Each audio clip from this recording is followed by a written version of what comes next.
이 시간 하나님께서 주시는 말씀은 신약성경 마가복음 16장 9절에서 11절 말씀입니다.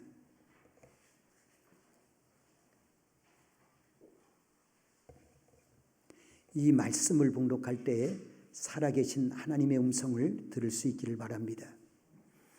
예수께서 안식 후 첫날 이른 아침에 살아나신 후 전에 7 귀신을 쫓아내어 주신 막달라 마리아에게 먼저 보이시니 마리아가 가서 예수와 함께 하던 사람들이 슬퍼하며 울고 있는 중에 이 일을 알림해 그들은 예수께서 살아나셨다는 것과 마리아에게 보이셨다는 것을 듣고도 믿지 아니하니라. 아멘. 이 말씀 위에 하나님의 크신 은혜가 함께 하시길 바랍니다. 이제 이 말씀을 가지고 부활 존재 가치와 변화라는 제목으로 조동환 목사님 말씀을 전할 때 큰 은혜가 되시길 바랍니다.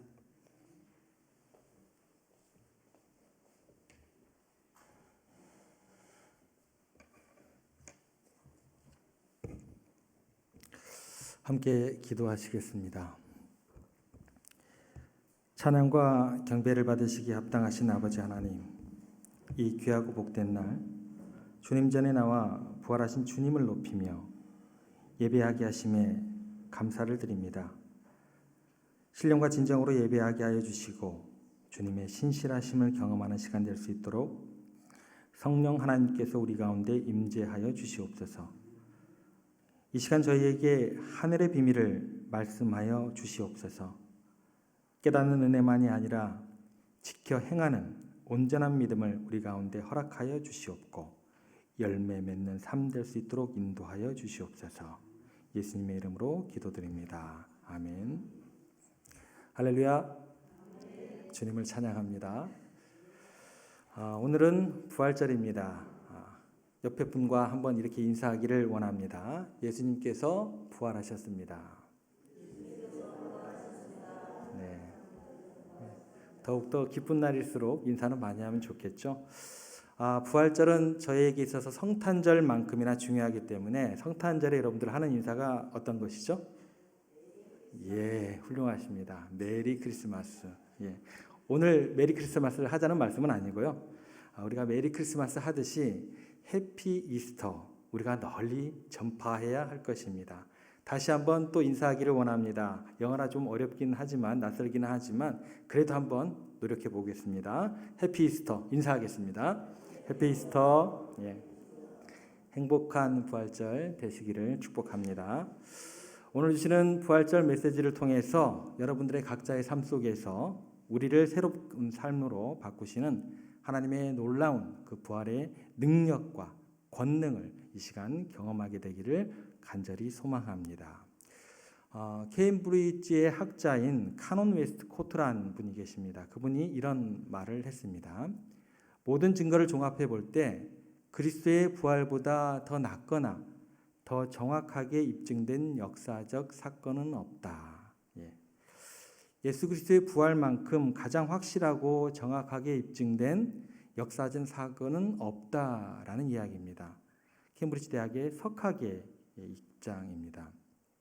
그러면 조금 관점을 좀 바꿔서 부활에 대한 법률가들의 입장은 어떨까요? 영국의 법률가인 에드워드 클라크 경에 이런 이야기를 했습니다. 법률가로서 나는 부활 사건에 대한 증거를 연구했다. 부활 증거는 결정적이다. 나는 법조계에 일하면서 이와 비슷한 수준의 강력한 증거를 바탕으로 판결을 내려본 적이 없다. 저는 여기에 한 단어를 더 추가해 보고 싶습니다. 전혀 없다. 부활의 그 증거들과 증인들을 자세히 연구해 보니까 자기가 어떤 판결을 내리는 사람의 입장에서 판단을 해볼 때 부활절만큼 그렇게 확보된 그런 증거와 명확한 사실로 내렸던 판결이 자기의 경험으로는 자기 주변에 어떤 그 보아왔던 것으로는 그 어디에도 없었다라는 고백이 됩니다. 그러니까 부활절만큼 확실한 것이 없다는 것을 법률가들도 그렇게 인정하고 있는 고백이 됩니다. 사실 여러분들이 잘 아듯이 신약 성경에 나오는 부활의 증인들만 해도 그 숫자가 얼마나 될까요? 한번 생각해 보시기 바랍니다. 어느 정도 될까요? 한 100명? 한 500명? 좀 더 올려보시기 바랍니다. 예. 신약 성경에 나오는 부활에 대한 증인들만 해도 거의 몇 명이냐면 1000명 가까이 됩니다. 예. 그러면 이렇게 한번 접근해 보겠습니다. 어떤 판결을 내린다고 했을 때 1000명의 증인이 있다라고 하면 어떻게 될까요? 사실로 인정을 안 할 수가 없게 됩니다. 그런데 증인으로 끝나는 게 아니죠. 증인뿐 아니라 그 외에도 부활 이후에 일어난 엄청난 변화들이 기록되어 있습니다. 그리고 역사에 끼친 영향력, 그리고 사람들의 변화, 이런 것까지 생각한다고 하면 부활을 부인하고는 이 모든 것들이 설명이 전혀 안 됩니다. 역사의 흐름이 설명이 안 되는 그런 모양새가 됩니다. 이뿐만 아니라 옥스퍼드의 대학자인 토마스 아놀드가 이런 말을 했습니다. 나는 지금까지의 인류 역사를 통틀어 그리스도의 죽음과 부활에 대한 위대한 증거보다 더 공정하고 충분한 증거에 입증된 사실을 보지 못했다. 저는 여기 한 가지 단어를 더 추가하고자 합니다. 어떤 단어일까요? 전혀 보지 못했다.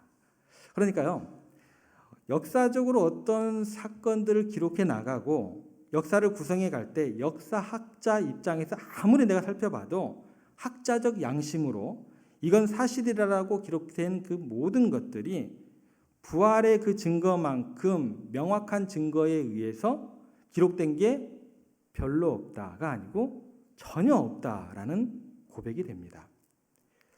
부활같이 많은 기록들과 증거들과 증인들이 있는 역사적인 사건은 없다라는 이야기로 우리가 결론 지어도 좋겠습니다. 우리는 살아가면서 이런 경험들을 했습니다.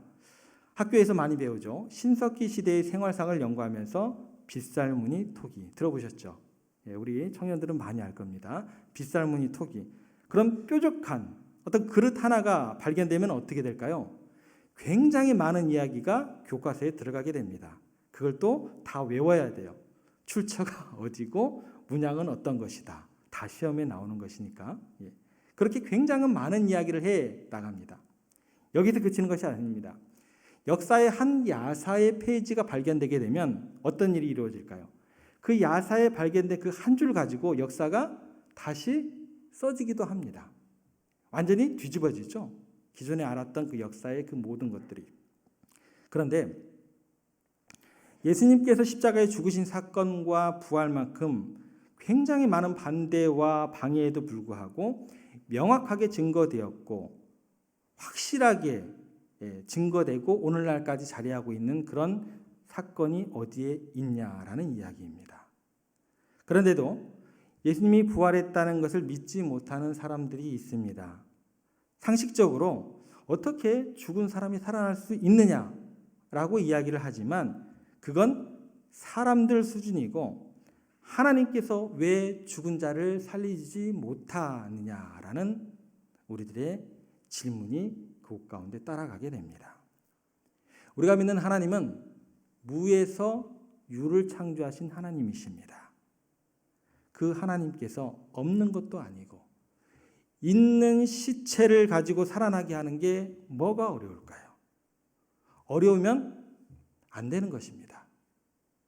하나님은 진흙으로 인간을 만드신 분이십니다. 그 하나님께서 죽은 예수님을 다시 살리는 게 뭐가 어려울까요?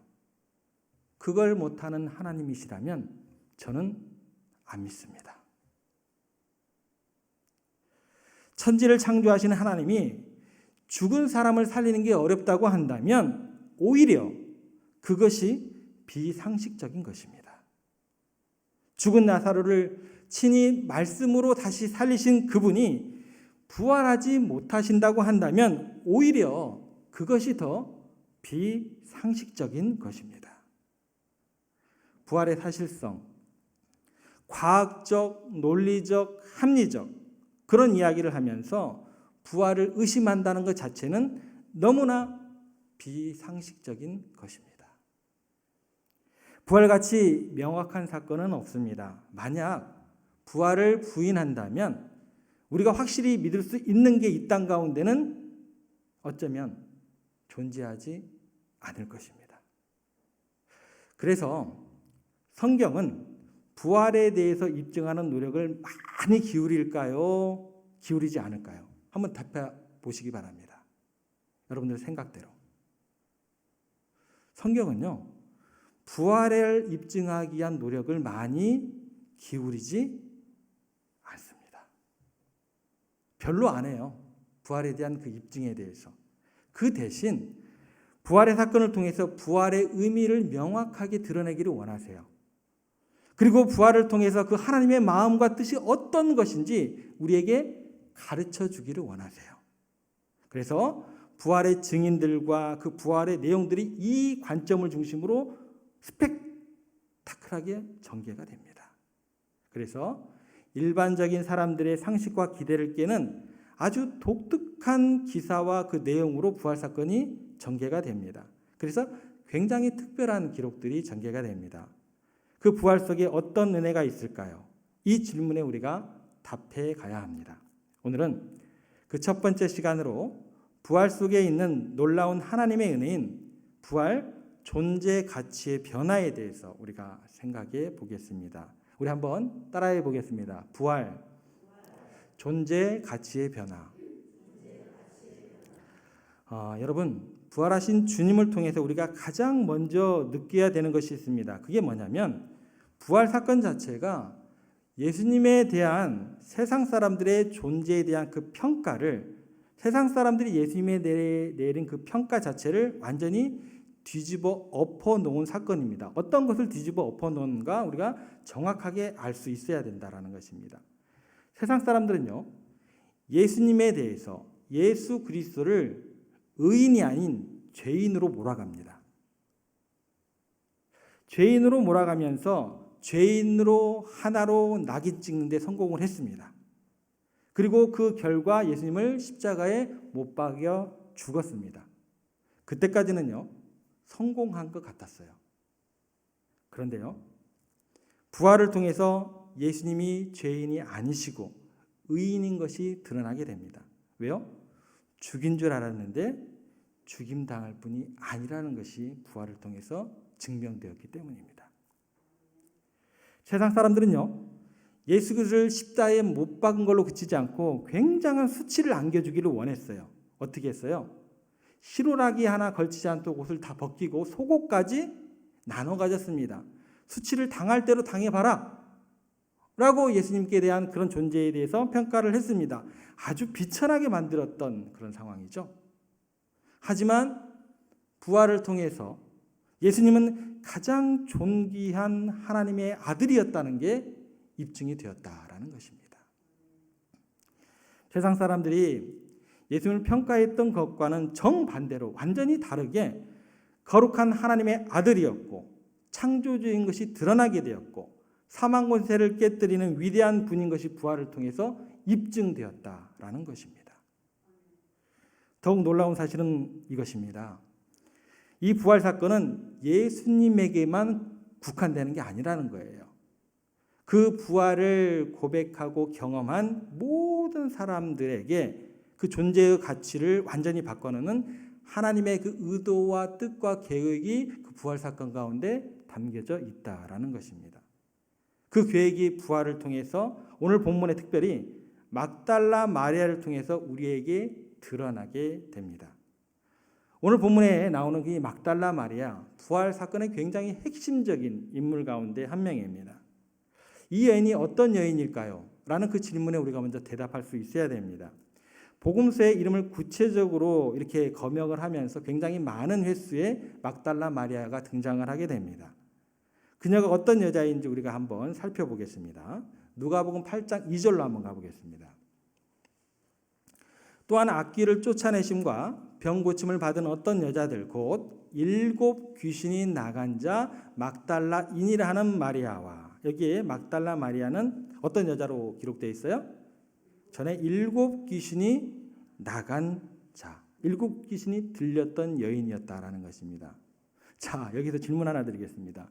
7 귀신, 어느 정도가 더 비참할까요? 귀신이 한 명이라고 해도 되나요? 귀신을? 예, 귀신이 하나, 예, 귀신이 7. 어느 삶이 더 비참했을까요? 예, 마음속으로 되파보시기 바랍니다.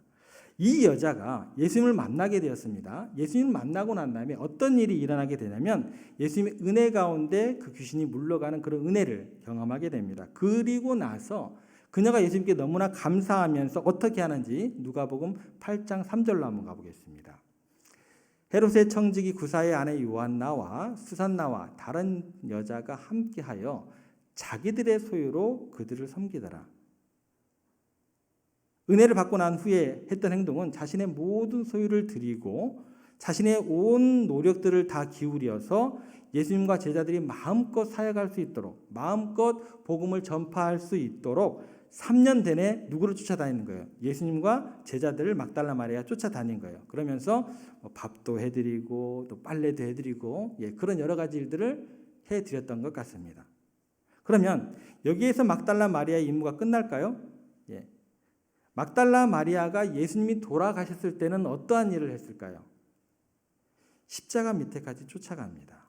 그리고 예수님의 그 마지막 그 십자가에서 그 모습을 끝까지 목도한 여인 가운데 한 명이 됩니다.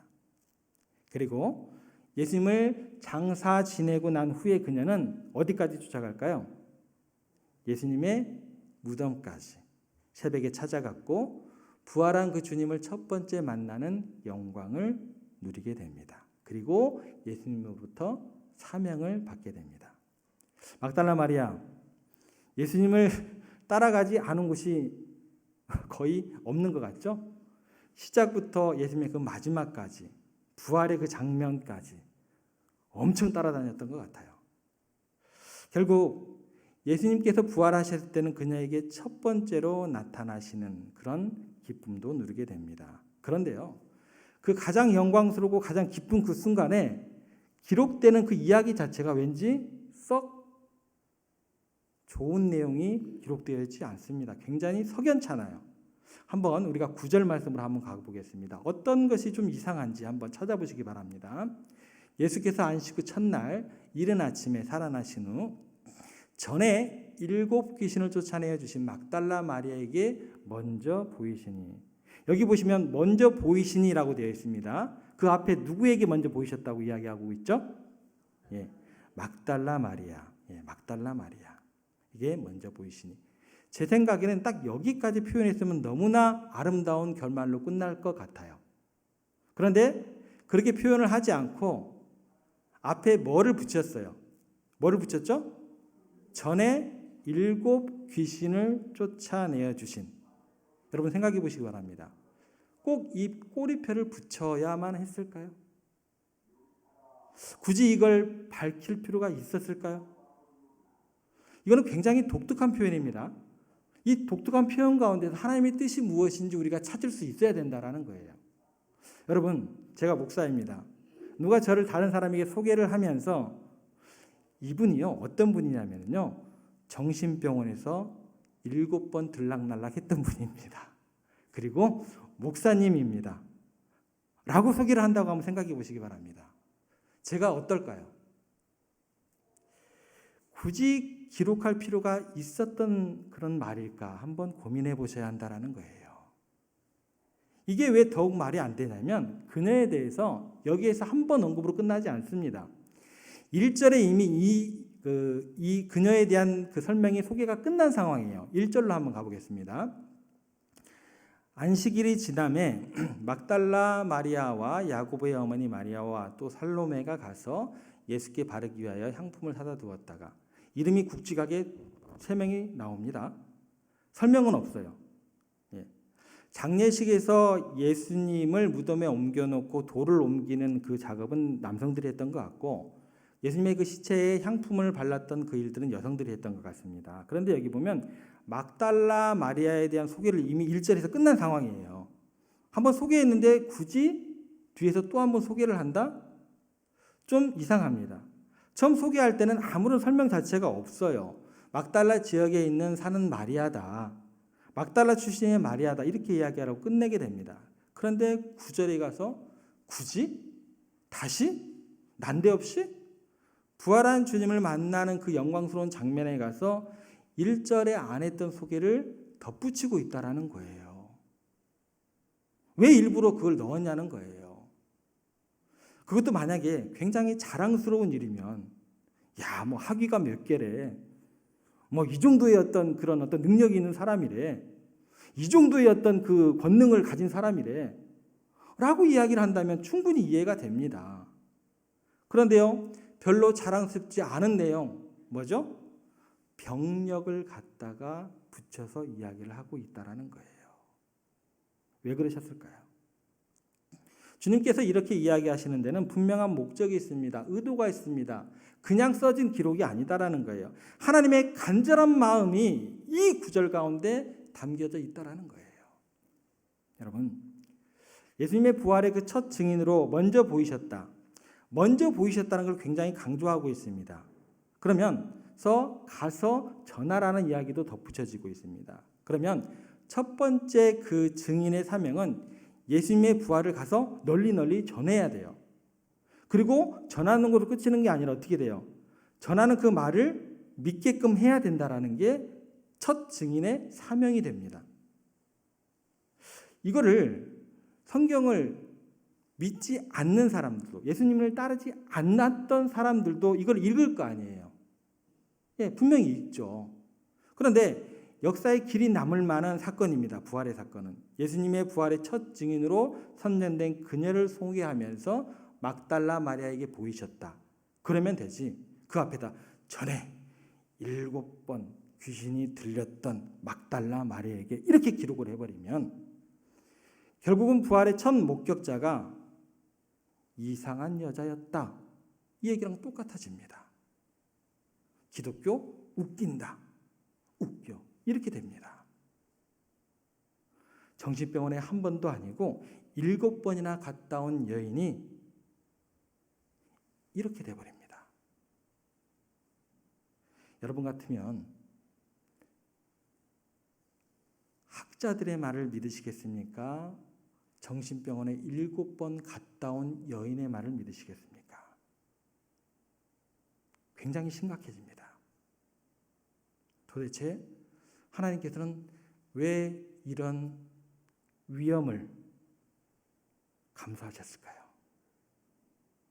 여러분 상식적으로 한번 생각해 보시기 바랍니다.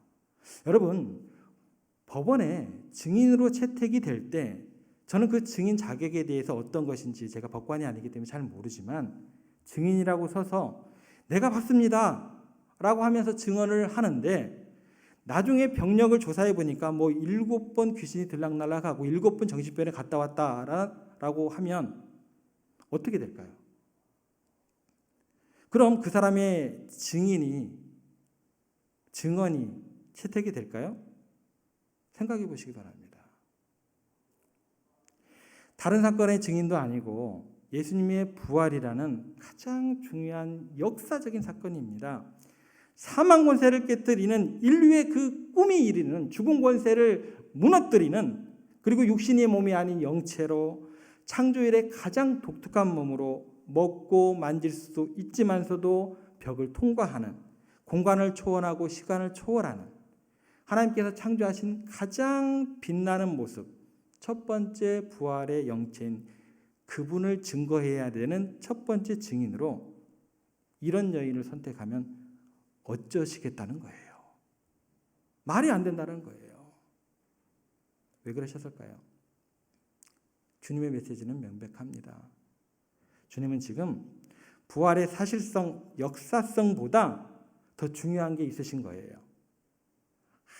아무리 세상 사람들이 하나님을 무시하고 멸시한다 할지라도 막달라 마리아 그녀가 가장 소중하다는 걸 세상 가운데 알려주고 싶으신 겁니다. 세상 사람들이 미쳤다고 욕을 하고 세상 사람들이 귀신 들렸다고 멸시한다 할지라도 더구나 막달라라는 이 말은 나중에 몸을 파는 여자들에 대한 대명사가 됩니다. 창기이다 할지라도 너희들이 멸시할지라도 너희들이 천시한다 할지라도 그녀는 내게 있어 너무나 소중하고 사랑하는 딸이다. 거룩한 존재다. 내게 의미 있는 존재다. 함부로 평가하지 마라. 여러분, 하나님께서는 지금 이 한 가지 진리를 전하기 위해서 굉장한 모험을 감행하고 있으십니다.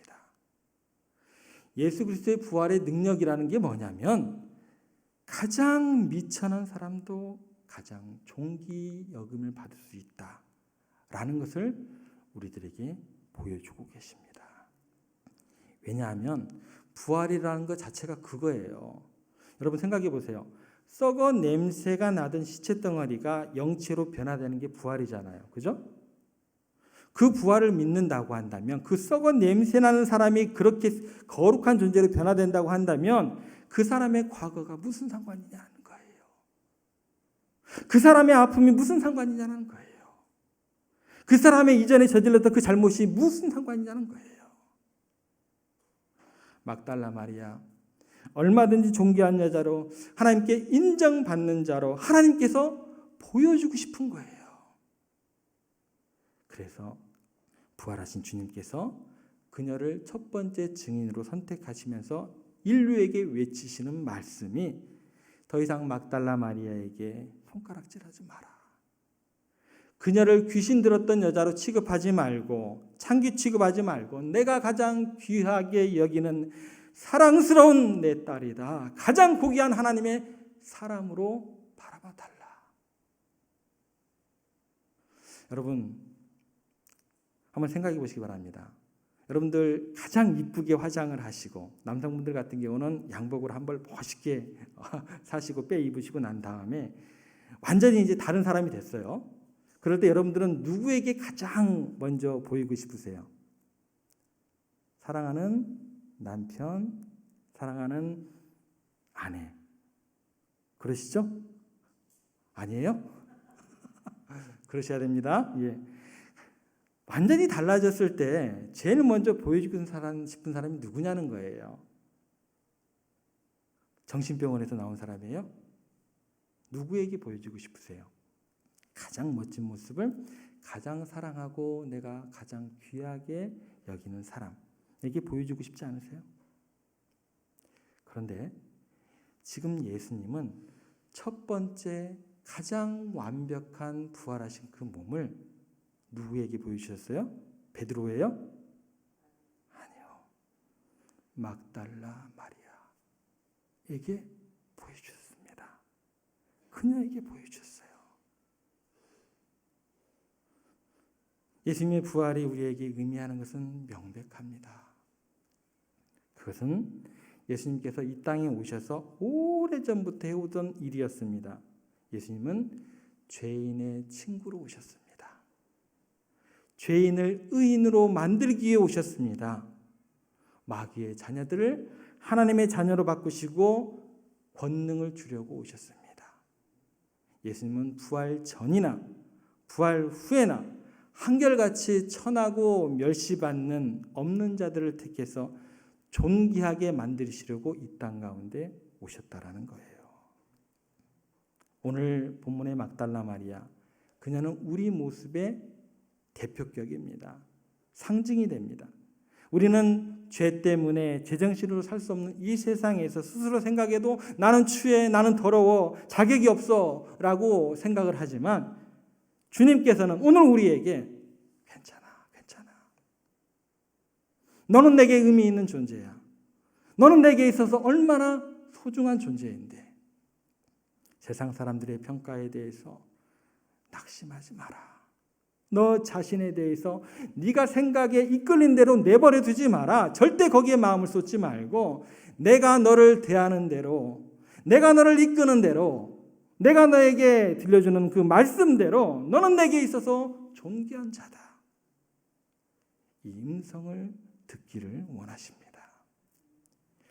플로리다 감리교 목사인 빌리 루터라는 분이 자기 아버지에 대한 이야기를 했습니다.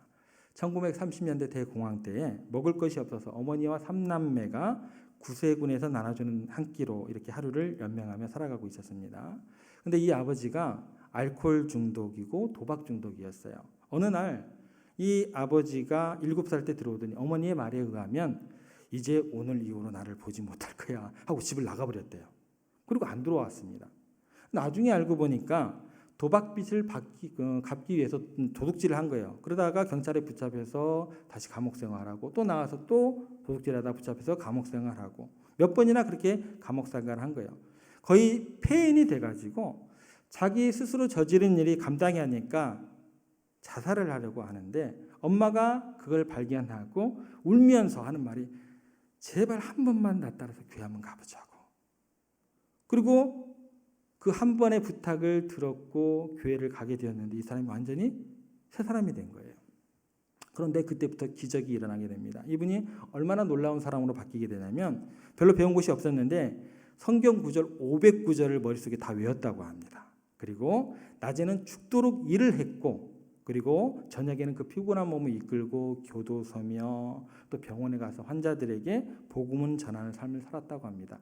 그러면서 자기 아이들에게 항상 했던 말이 너는 복음을 전하는 사람이 꼭 되었으면 좋겠다라고 이야기를 했다고 합니다. 그분이 아버지를 회상하면서 하는 말이 뭐냐면 오직 기적이다. 아버지에게 일어난 것 자체는 성령의 역사가 아니면 인간이 할 수 있는 일이 아니고 예수님이 살아계시지 않는다고 한다면 일어날 수 없는 기적이었다라고 이렇게 고백을 했습니다.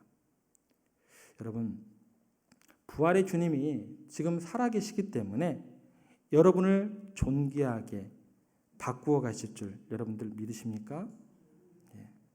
그분이 예전에 역사하셨던 것처럼 지금도 우리를 존귀하게 여기고 우리의 삶을 거룩하게 만드실 수 있는 분임을 우리가 믿어야 합니다.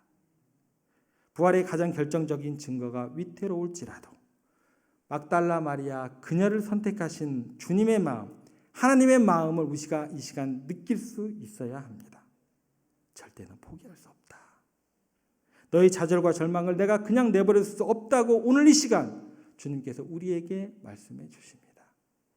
기독교의 복음의 핵심은 여기에 있습니다. 죄인을 의롭다고 불러주시는 데 있습니다. 그리고 그것을 위해서라면 어떤 것을 희생을 치르시면서라도 죄인을 의인으로 바꾸시는 그 하나님의 은혜가 여기에 있습니다. 이것이 부활의 은혜의 첫 번째 오늘 우리가 살펴본 요소입니다. 부활의 은혜를 통해서 여러분 한 사람 한 사람이 누가 뭐래 그래도 나는 하나님께 사랑받는 의미 있는 존귀한 사람이다. 확신하는 여러분들 되시기를 주님의 이름으로 축복합니다.